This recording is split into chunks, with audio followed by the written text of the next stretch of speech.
Rayalaseema special రాగి ముద్ద చెనక్కాయల చట్నీ ప్రిపేర్ చేస్తున్నాను. ప్రాసెస్ చూసేయండి. Hi, hello, welcome back to my channel. ఇవాళ మన వీడియో వచ్చేసి రాగి ముద్ద ప్రిపేర్ చేస్తున్నా. 1 కప్పు రైస్ తీసుకోవాలి. నేను ఈ కప్పుతో రైస్ తీసుకున్నా. ఈ కప్పుతో 1 కప్పు రైస్కి 4 కప్పులు వాటర్ పోసుకోవాలి.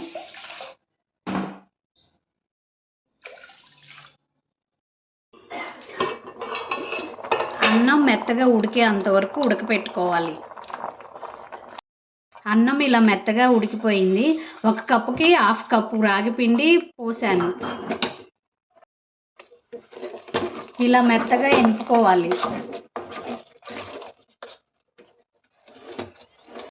ఇలా బాగా కలుపుకొని 2 నిమిషాలు మూత పెట్టాలి. పచ్చి వాసన పోతుంది రాగి పిండిది. కొంచెం గిన్నెకి నెయ్యి రాసుకొని రాగి ముద్ద వేసుకుని ఉండకట్టుకోవడమే. చాలా ఈజీ ఈ ప్రాసెస్. ట్రై చేయండి నచ్చితే.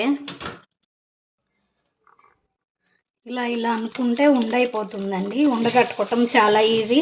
చాలామంది ఉండగట్టుకోవాలంటే భయపడతారు కదా. ఇలా బౌల్ సహాయంతో ఈజీగా ఉండ చేసుకోవచ్చు. చూడండి, 1 నిమిషం కూడా పట్టలే ఉండ చేయడానికి రెడీ అయిపోయింది. రాగి ముద్ద కాంబినేషన్ రాయలసీమ స్పెషల్ చెనక్కాయల చట్నీ ప్రిపేర్ చేస్తున్నాను. దానికి కావాల్సినవి 1 టమాటో, 2 ఆనియన్స్, పల్లీలు, చింతపండు, జీలకర్ర, సాల్ట్, కరివేపాకు, పచ్చిమిర్చి. పల్లీలు వేస్తున్నాను. సిమ్లో పెట్టి స్లోగా వేయించుకోవాలి పల్లీలు. స్టవ్ సిమ్ పెట్టి స్లోగా పల్లీలు ఫ్రై చేసుకోవాలి. ఇక్కడ పల్లీలు ఫ్రై అయిపోయాయి. వేరే ప్లేట్లోకి తీసుకుంటున్నా. ఇవి ఆరాక పొట్టు తీసుకొని ఉంచుకోవాలి. 3 టేబుల్ స్పూన్స్ ఆయిల్ యాడ్ చేసుకోవాలి. పచ్చిమిర్చి వేస్తున్నాను.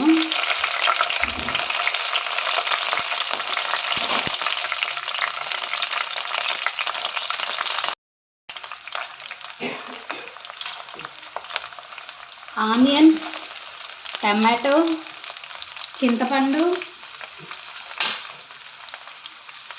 కరివేపాకు,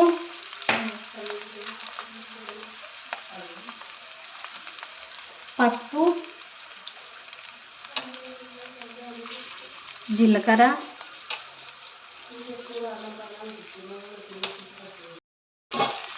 సాల్ట్.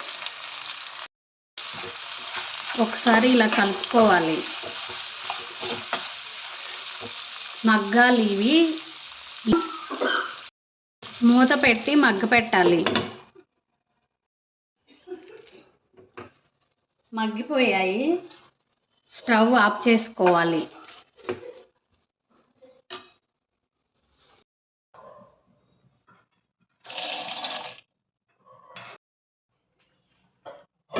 పల్లీలు ఇలా మెత్తగా మిక్సీ పట్టుకోవాలి. ఆనియన్స్ కొన్ని ఇలా పక్కన పెట్టేసుకోవాలి. ఇవన్నీ జార్లోకి వేసేసుకోవాలి.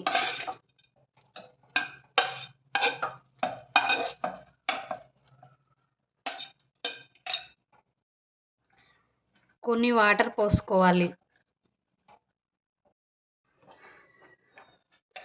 ఇలా మెత్తగా అయ్యాక ఆనియన్స్ వేసుకొని ఒకసారి మిక్సీ పట్టుకోవాలి. చట్నీ రెడీ అయింది. బౌల్లోకి తీసుకోవటమే.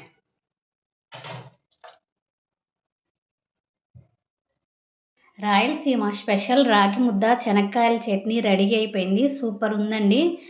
మీరు ట్రై చేయండి. కామెంట్ చేయండి నచ్చితే. Okay, bye. Thanks for watching my video.